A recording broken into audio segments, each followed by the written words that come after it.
A controversy in a San Antonio suburb pitting neighbor against neighbor. Bad blood between the mayor of Gray Forest and its police force, leading that department to implode this fall. KSAT investigates Dylan Collier on how it happened and what's next for the city. Beginning in early October, Bexar County Sheriff's deputies had an increased presence within Gray Forest. Gone was the city's 24/7 police coverage after its operations were suspended. But to truly understand what led to this, you have to go back more than a year and a half to May 2021, after an officer pulled over resident Mandy Waldrop for an expired registration sticker. She was accused of saying the chief's little police force was going to be in trouble, and at first refused to hand over her driver's license. The encounter resulted in a warning, but Waldrop's decision to run for mayor this year reignited debate about what happened that day and turned into a fiery controversy when Waldrop won the election in May. Several high-ranking members at Gray Forest Police, including the chief, said that Waldrop falsely claimed the officer yanked her out of her vehicle and put her eagle spread across the hood. Waldrop recanted her story and reverted back to it 4 times, depending on who she spoke to, internal police records show. But in other city records, Waldrop says she never claimed force was used against her. In conversations with us, Waldrop said she and the officer have moved past the incident. The bigger picture look at the police department as a whole continues to divide Gray Forest citizens more than anything else. By early October, the city's police chief, deputy chief, and 2 sergeants had all resigned.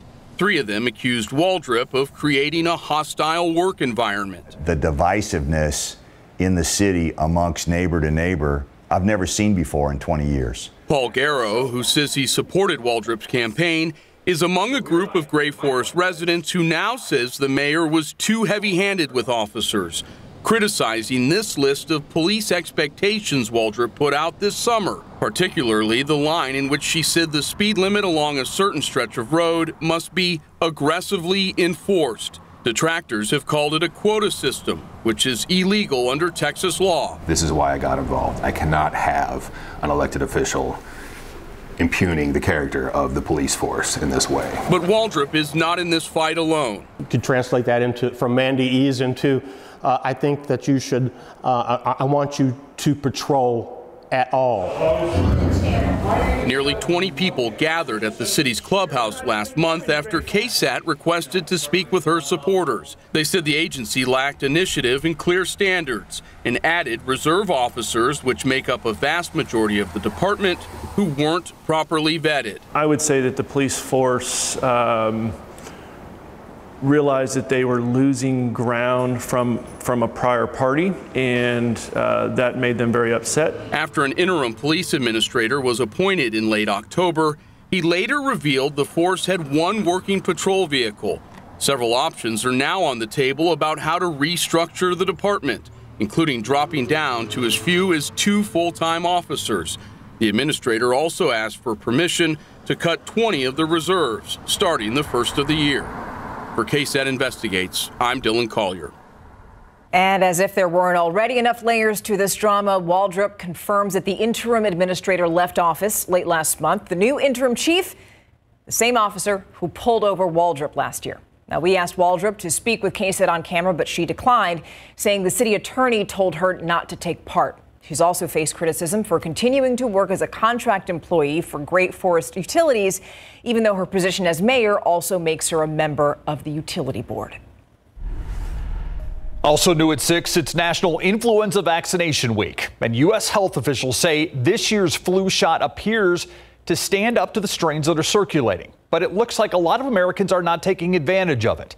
Today, the director of the Centers of Disease Control and Prevention sharing the latest flu data and whether it's too late to get that shot. In a majority of states, cases of the flu continue to rise. The CDC estimating there have been at least 8.7 million flu illnesses, 78,000 hospitalizations, and 4,500 flu deaths so far this season. Hospitalizations for flu continue to be the highest we have seen at this time of year in a decade. The CDC says this year's flu shot appears to be a very good match to circulating strains, but vaccination rates for flu are lower compared for the same time last year. especially among those who are most vulnerable. The latest CDC data shows through the end of October, flu vaccinations are down about 12% for pregnant women from the same point in 2021. Rates for seniors down about 3 percentage points in that time period, and flu vaccinations for children are down about 5% compared to where they were before the COVID-19 pandemic. U.S. health officials say getting a flu shot is key to protecting yourself and those around you. We see 35% decreased rates of hospitalization, even when we don't have a good match, which really just emphasizes when we do have a good match, how much more effective it will be. If you haven't gotten a flu shot yet, health officials say it is not too late. Getting it now is better than not at all. The CDC director, Dr. Rochelle Walensky, says the agency is aware of some reports of shortages of both antivirals and antibiotics during the rough virus season. She urges doctors not to prescribe antibiotics for illnesses caused by viruses. We'll be right back.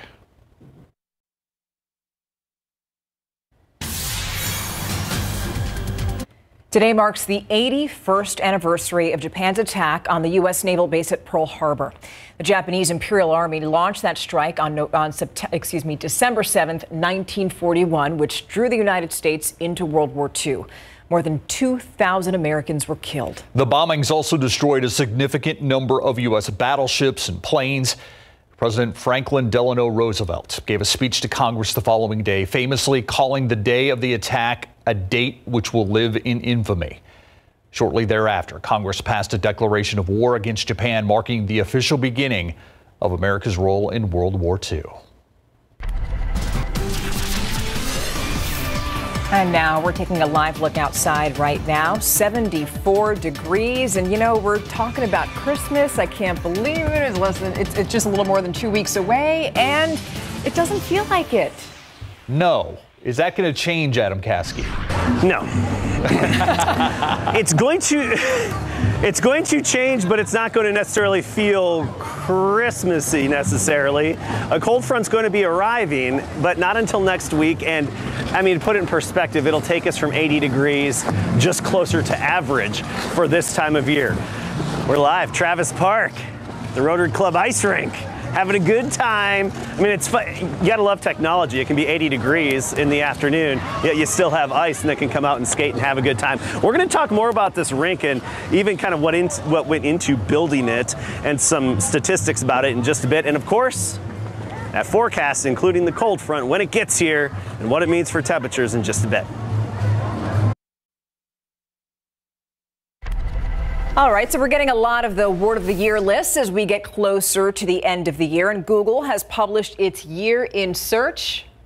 I'm going to see it right here. There you go. List for 2022, and the #1 trending search word globally was Wordle, the web-based word guessing game, which is owned by the New York Times. Yeah, other top searches included Johnny Depp in the people category and the actors category, Novak Djokovic in the athletes category, and Ukraine in the news category. Ukraine also the third highest trending search overall, just behind India versus England at #2. Probably not being searched here in the U.S. No. All right.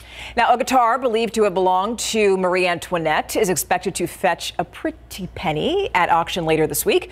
A French auction house lists the late 18th century guitar as a rare type of instrument created in Paris around 1775, and it is very pretty. An auction house expert says the guitar is exquisite aesthetically and technically, and calling it a treasure of refinement. Yeah, you're not going to want to smash this one. There won't be any documentation, though, that comes with it proving it actually did belong to Antoinette. But based on various historical accounts, the instrument is believed to be a gift from the last queen of France before the French Revolution to a marquis in her inner circle. Then it was preserved by the marquis's descendants. This guitar on display in France until tomorrow. I just want to go back to something. They can't prove that it belonged to Marie Antoinette. Therefore, that's the proof that it belonged to Marie Antoinette. Yeah, as much proof as they have. Okay, remember that movie Encanto? Yeah. Such a good movie. Now, fans of that movie who happen to be in Colombia are going to love this display of holiday lights. The city of Medellin used roughly 10 million lights to bring the beloved characters and settings to life. Look at that. Yeah, the display even includes the characters' iconic bedroom doors. The city, known for its extravagant holiday arrangements, attracting thousands of tourists each December. I didn't know this about Medellin. This year, though, it looks like they will be talking about Bruno. We don't talk about Bruno, no. Yeah, good song. Well, that's the first time I've heard you sing on air. I know, but that all song kinds is of so things good. happen. We've got ice skaters, we've got serenades, we've got all kinds of stuff happening, Adam Caskey. Got everything going on tonight. We actually have some pretty good skaters out here too. It's been fun, and we've been going over learning to skate backwards with some folks. It's a whole different thing. Once they get the forwards down, they're like, hey, how do we do that backwards thing? And it's not as hard as it looks.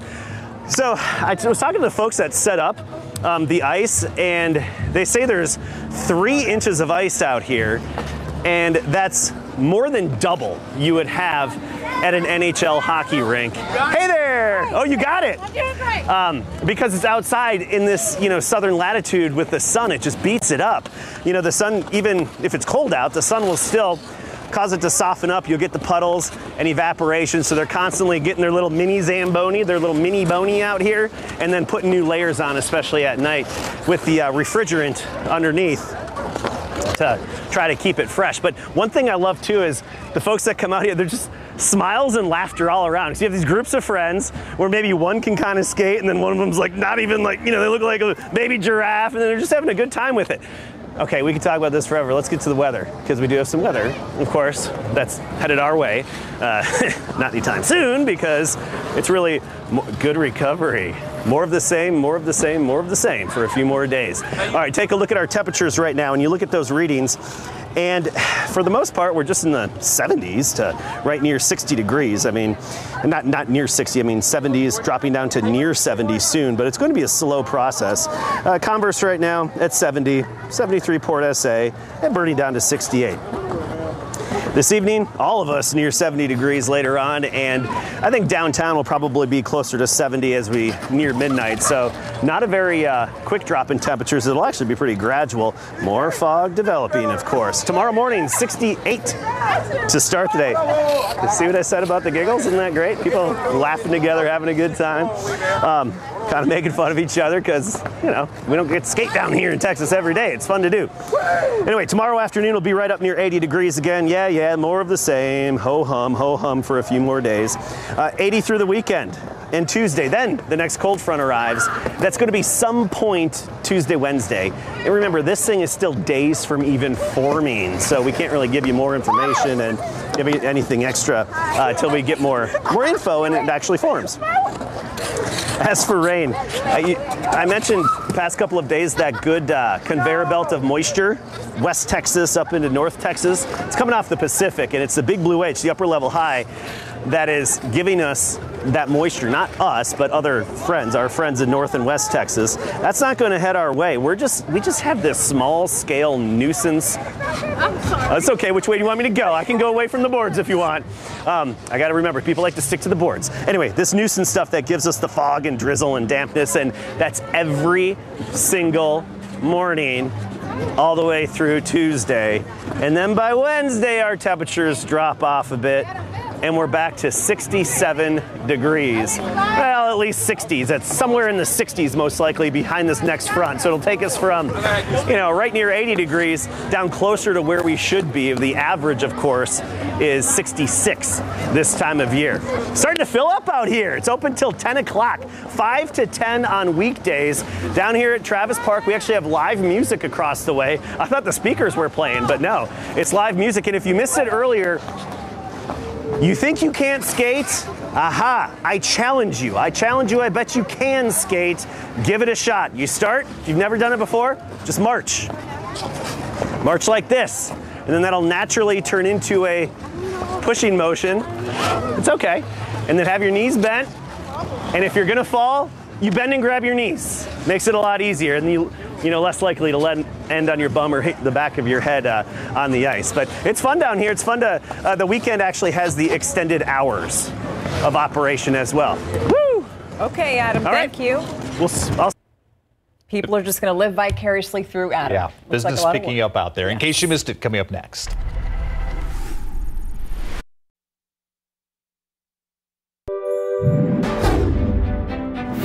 It is Wednesday. It is December 7th. The grandmother who pleaded guilty to her part in hiding the whereabouts of her missing grandson will do no prison time. 8-month-old King J. Davila killed back in 2019. Beatriz Sambayo reaching a plea deal, though, convicted of only tampering with evidence in the case.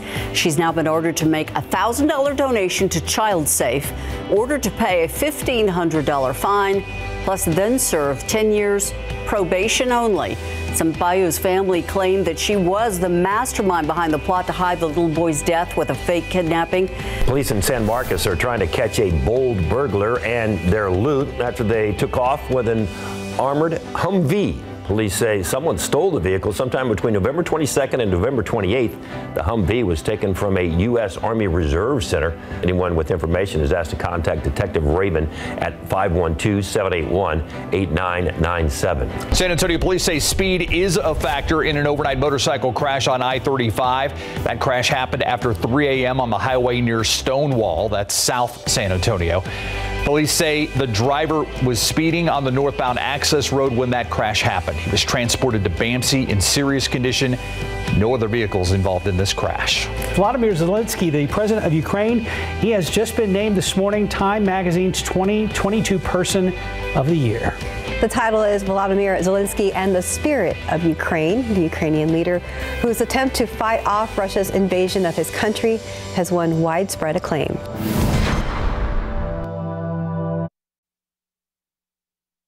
All right, Adam went to go skate some more, so I'm going to give you one final look at our forecast for tomorrow. Warmer than average temperatures from start to finish. Some fog and drizzle expected in the morning for the morning drive, and then some peaks of sunshine in the afternoon, helping those temperatures climb into the upper 70s and low 80s. Copy and paste those conditions over the next several days before maybe a more substantial cold front into next week. I love the fact that Adam was teaching people, Mia, how to skate in between live shots. Yes. Yeah. It's great.